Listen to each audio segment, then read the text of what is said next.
Hi viewers, அனைவருக்கும் வணக்கம் and welcome to your Cornish well life channel.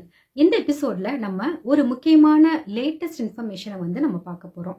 ஜெர்மனில sick leave அப்படிங்கிற ஒரு கான்செப்ட் இருக்கு. அந்த கான்செப்ட் நிறைய பேருக்கு தெரிஞ்சிருக்கும், வெளியில இருக்குன்னு கூட தெரிஞ்சிருக்கும். ஆனா ஜெர்மனில ஒர்க் பண்ற எல்லாருக்குமே சிக் லீவ் அப்படின்னு என்னன்னு தெரியும். அந்த சிக் லீவ் அப்படின்னு என்னன்னா, முதல் 3 நாள் உங்களுக்கு உடம்பு முடியல அப்படின்னா நீங்க உங்க கம்பெனிக்கு கால் பண்ணியோ மெசேஜ் பண்ணியோ நீங்க சொல்லிக்கலாம், ஐ எம் சிக், அதனால என்னால இன்னைக்கு ஒர்க் பண்ண முடியாதுன்னு சொல்லிட்டு லீவ் நீங்க எடுத்துப்பீங்க. இது நார்மல் சிக் லீவ் அப்படின்னு உங்களுக்கு தெரியும்.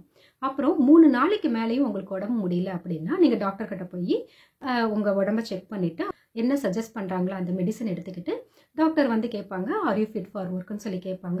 நம்மளால முடியல அப்படின்னு சொன்னோம்னா டாக்டர் ஒரு சர்டிஃபிகேட் கொடுப்பாங்க. அதை நீங்க உங்க கம்பெனி கிட்ட கொடுத்துட்டு அது டவுன்லோட் பண்ணி அட்டாச் பண்ணி நீங்க கொடுக்கணும். அந்த ப்ரொசீஜர் எல்லாம் என்ன அப்படிங்கிறது நிறைய பேருக்கு இங்க தெரிஞ்சிருக்கும். ஸோ அந்த சர்டிஃபிகேட்டை நீங்க ப்ரொவைட் பண்ணீங்க அப்படின்னா டாக்டர் 3 நாள் கொடுத்துருக்காரா 1 வாரம் கொடுத்துருக்காரா அப்படிங்கிறத பார்த்துட்டு அதுக்கேற்ற மாதிரி நீங்க லீவ் எடுத்துப்பீங்க. சரி, இதுல என்ன பிரச்சனை அப்படின்னு தானே கேக்குறீங்க. இதுல என்ன முக்கியமான விஷயம் அப்படின்னு பார்த்தோம்னா, நிறைய கம்பெனிஸ் டிடெக்டிவ் ஏஜென்சிஸை அணுகி நிச்சயமாவே அவங்களோட எம்ப்ளாயீஸுக்கு உடம்பு முடியலையா அப்படின்னு சொல்லிட்டு வேவு பார்க்க சொல்றாங்க. இதுல ரொம்ப முக்கியமான ஃபேமஸான ஒரு கம்பெனி என்னன்னு பார்த்தோம்னா, மெர்குஸ் லென்ஸ் அப்படின்ற கம்பெனிக்கு வருஷத்துக்கு 1200 கேசஸ் வருதாம். இது ரீசெண்ட் இயர்ஸ்ல. ஆனா இப்ப அது டபுள் ஆயிருக்கு அப்படின்னு சொல்லி சொல்றாங்க.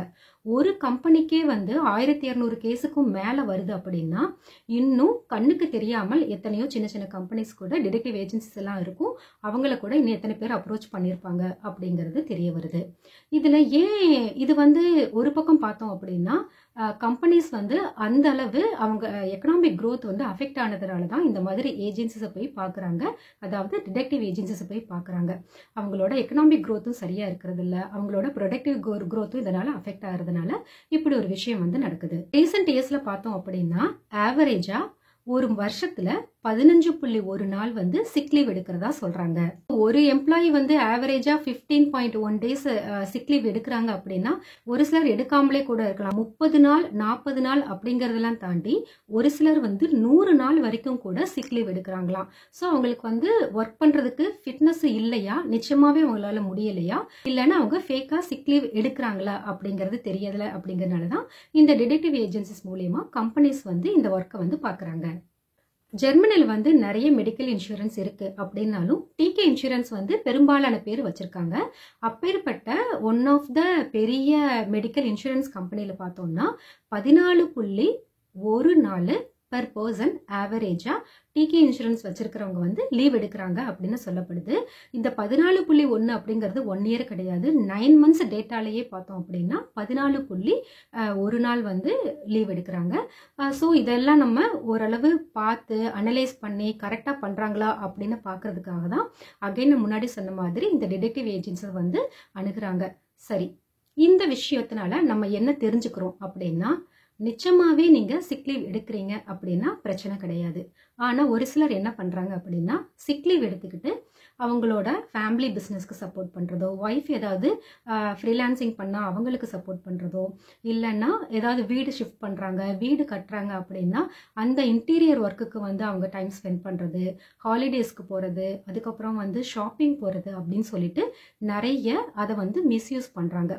இதை டிடெக்டிவ் ஏஜென்சிஸ் பார்த்து ஐடென்டிஃபை பண்ணி கம்பெனி கிட்ட சொன்னாங்க அப்படின்னா அவங்களுக்கு பிளாக் மார்க் விழுறது மட்டும் இல்லாம அவங்களோட ஜாபும் போறதுக்கான வாய்ப்பு நிறைய இருக்கு. அதனால ஏற்கனவே இந்த டிடெக்டிவ் ஏஜென்சிஸ் எல்லாம் ஒர்க் பண்ணிட்டு இருந்தாலுமே இப்ப நிறைய பேர் சிக் லீவ் எடுக்கிறதுனால அதாவது அந்த பெர்சன்டேஜ் ரொம்ப இன்க்ரீஸ் ஆனதுனால இதுக்கான ஸ்டெப்பை ரொம்ப துரிதமா எடுத்துக்கிட்டு இருக்காங்க. ஸோ ஒர்க் பண்ற எல்லாருக்குமே சொல்றேன், எம்ப்ளாயீஸ் நீங்க சிக் லீவ் எடுத்தீங்க அப்படின்னா அதோட டேர்ம்ஸை கரெக்டா புரிஞ்சுக்கிட்டு சிக் லீவ் எடுங்க, இல்லைன்னா உங்களோட வேலைக்கு ஆபத்து.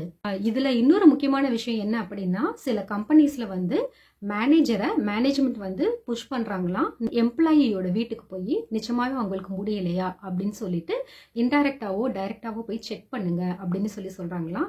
ஸோ எனி நேரமும் நீங்க சிக் லீவ் எடுத்தீங்க, ரொம்ப ஃப்ரீக்வெண்டா எடுக்கிறவங்களுக்கு தான் இந்த பாயிண்ட். நான் வருஷத்துல 2 நாள் 3 நாள் தான் எடுத்திருக்கேன் அப்படின்னு உங்களோட டேட்டா எல்லாம் ப்ராப்பரா இருந்தது அப்படின்னா உங்களை வந்து செக் பண்ணுறதுக்கோ என்கொயரி பண்ணுறதுக்கோ வாய்ப்பு கிடையாது. ஒரு 10 நாளைக்கு மேலே நீங்கள் சிக் லீவ் எடுத்துட்டீங்க அப்படின்னா உஷாராயிருங்க. அடுத்த வீடியோவில் நம்ம என்னென்ன பார்க்க போகிறோம் அப்படின்னா டிரைவர்ஸ், அதாவது கார் ஓனர்ஸ்க்கு அவங்களுக்கு என்னென்ன புதுசு அப்டேட் வந்திருக்கு. அதுக்கப்புறம் இப்போ வந்து சிக் லீவ் பற்றி பேசியிருக்கோம். அதை ஒட்டின இன்னொரு டாபிக் பார்த்தோம் அப்படின்னா ஜெர்மனியில் வந்து நிறைய ரெஃப்யூஜிஸ் வந்து வந்திருக்காங்க. அவங்கெல்லாம் திருப்பி நாட்டுக்கு போனால் என்ன மாதிரியான ப்ராப்ளம் வந்து நம்ம ஃபேஸ் பண்ண வேண்டியது இருக்கும் அப்படிங்கிற விஷயத்தை பார்க்கலாம். ஸோ உங்களுக்கு இந்த வீடியோ பிடிச்சிருக்கு அப்படின்னு நான் நம்புகிறேன். உங்களுக்கு தொடர்ந்து கார்னிஷ் யுவர் லைஃப் சேனலுக்கு சப்போர்ட் பண்ண நினச்சிங்கன்னா பெல் ஐக்கானை ப்ரெஸ் பண்ணுங்கள். ஸோ சப்ஸ்கிரைப் பண்ணுங்கள். அடுத்த வீடியோவில் பார்க்குற வரைக்கும் tata bye bye. This is Kavitha signing off garnish your life channel.